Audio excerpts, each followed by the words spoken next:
సేవలో ఆనందం ఉంది.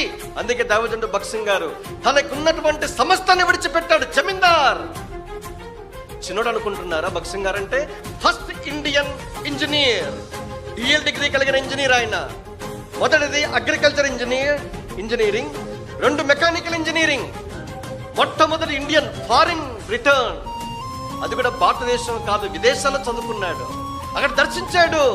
ప్రభువును సేవించాలని దేవుడు కోరుతుండే బలంగా, వద్దు నేను అతివాన్ని మాట్లాడలేను, నాతో ఏమవుతుంది సేవ, నన్ను మాత్రము సేవకు పిలవద్దు, ఉద్యోగం చేస్తాను, సంపాదిస్తా, నీ కోసం ఎంత కావాలంటే అంత సేవకిస్తా, నన్ను మాత్రమే సేవకు పిలవద్దు. బలవంతంగా 1 సంవత్సరం ఆగిపోయింది. కానీ దేవుడు మాట్లాడుతున్న, భగత్ సింగ్ నీ డబ్బులు కాదు, నీవే కావాలి.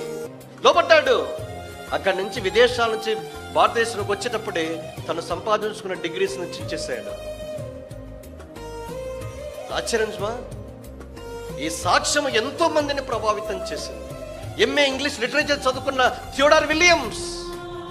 ఆ దినాల్లో ఎంఏ ఇంగ్లీష్ లిటరేచర్ అంటే చాలా గొప్ప. నేను చెప్పేది 60-70 ఏళ్ల క్రితం ఇది. అప్పుడు అనుకున్నా అంట, నేను ఎంఏ ఇంగ్లీష్ చదువుకుంటే నేనుందండి సేవకు వచ్చేది. దేవునితో వాదిస్తున్నాడంట.